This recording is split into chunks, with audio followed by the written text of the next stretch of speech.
we are. Just got my lunch on. So I've got to do a bit more teaching till the evening. Have a quick bit of dinner. Always thinking about food as well.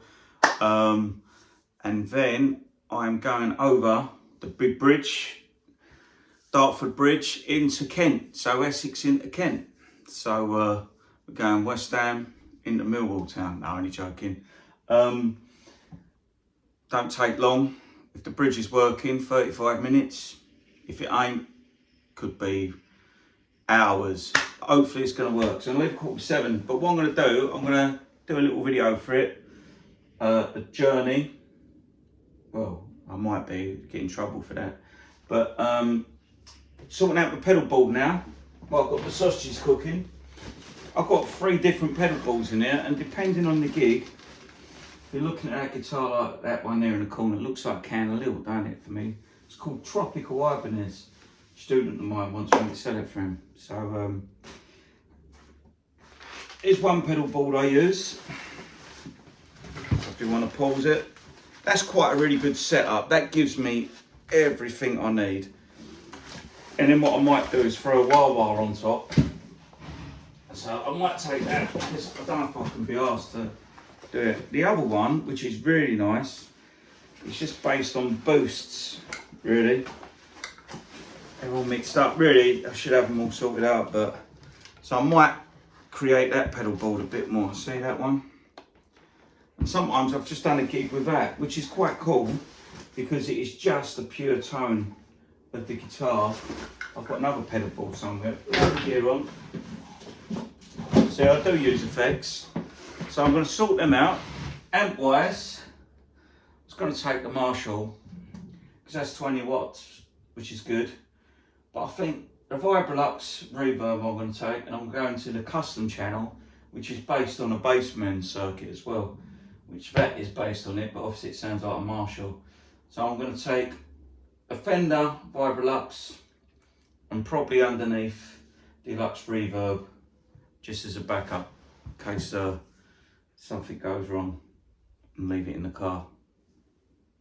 Right, so pedals. It's very easy. Now this gig, what I'm doing tonight, I think I said it's not a gig where I know what I'm playing.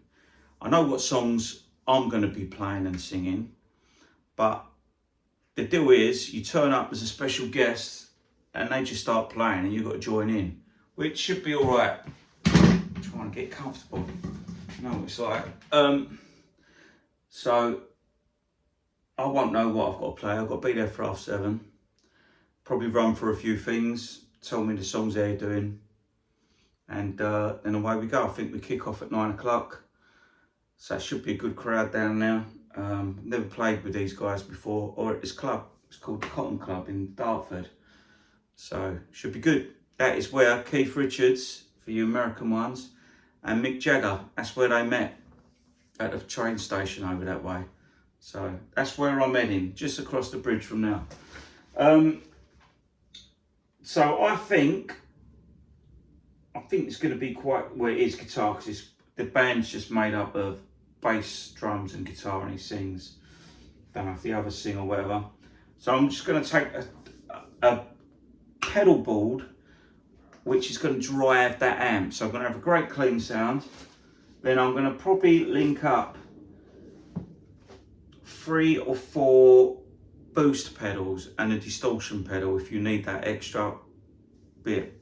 But you shouldn't need it, because if you put your pedals in stages, then you can get the amp sounding natural. Because one of the worst things you can do, which I've learned over the years, is to get a pedal which is like a distortion effect. And what I mean by that is, you've got this great sounding amp you spent all your money on, and then you put this fake kind of distortion, which is the amp. You think about it, when they built that amp, they weren't thinking, oh, what pedals what's going to be played for it. They made that amp sound great. But I know a lot of pedal companies now test them with a deluxe reverb because they like a pedal platform. Some pedals work better than others. So I'm going to have gain stages. So it's going to go from clean to break up to crunch to rock to distortion. that is it. But what it's going to be is the sound of the amp, like getting enhanced, not I'm putting on an effect which could sound the same through any amp. So the secret is to work with the guitar and the amp. Guitar wise, I don't have to take that new 335 out. I've got 335. This, I think, I'm going to be back in a minute. It's going to be definitely that, because why not? And then I'm just deciding on, what do you think I should take? I've got everything covered then. Do I take the Strat or the telly? 64 telly or the 62 custom shop Strat? Both great guitars. What do you think I should take? So I'm going to go now, and then you're going to see me in the next part of the journey, going to the gig. Going to show you the sound check, all bits and pieces like that. So enjoy. Here we go. So that's what I'm going to be mainly using, Vibrolux, and then it's the pedal board I've made. Couldn't get some of them working, so that's what I'm taking out. So it's just a series of different overdrives and distortions, really. See it? And then finish with a wah-wah. It's taken a few days, that wah-wah, but it's a good sounding one. Anyway, see you at the gig. Made it in the deepest depths of Dartford. Just about got the last parking space, all double red line, yellow lines around here. So, gotta go in now, meet the band. Yeah, I'm glad I've got this parking space, because there's just nowhere to park around here. It's just mental. But anyway, it's enough moaning about the parking. That's what you get. So here we go. Let's go in. We'll see you soon. So you might not see the band straight away, because obviously I ain't gonna start filming when I've never met them going in. So I'll check they're all cool with it. So, all right then. See you in a minute, mate. Setting up. So who we got on bass tonight? Oh, Big Short. Oh, don't mention me a proper name. Go on. Big Short. There you go. Pete on drums. Barry. Barry on guitar. Sean. That's it. And what's your name? Glenn, thank you. Sometimes I forget. Here we go. Got there. Forgot what it's called now. 335 Telecaster. Couple of effects. Let's see what they sound like that.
that was one little clip.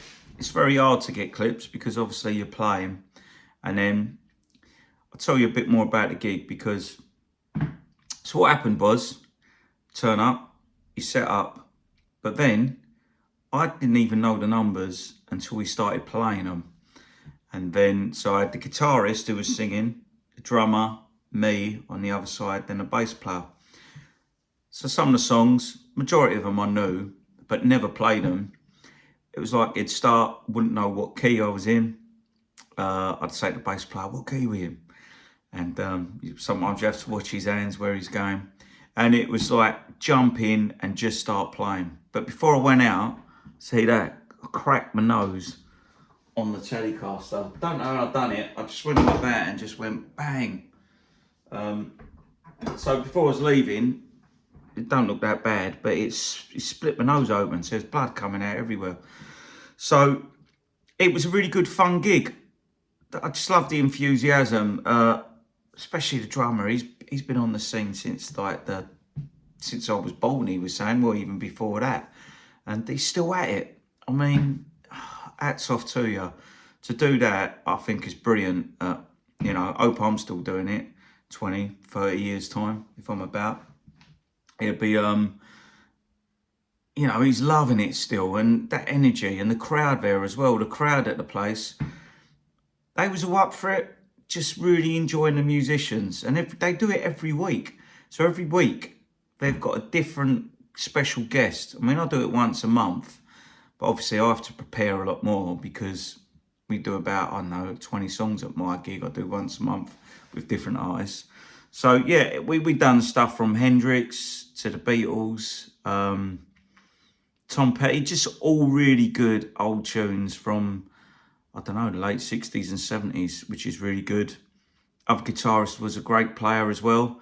And even in that clip, he done some licks in there where I thought, I've got to nick them. So I'm glad I recorded that bit because that's how I learn. I listen to stuff, and it's the same with my cooking. It's like, I've got to learn how to do that. And that becomes in your vocabulary. And I suppose that's like your cooking vocabulary as well. So if you listen, there's a lick he done at the beginning. It's very, kind of reminded me of Les Paul, what he had played in the 50s. And I thought, oh, there's some tasty little licks there. So I'll be nicking them off of Sean. He was the other guitarist. So that's it. I hope you enjoyed my little video and see you soon. See you later. Bye.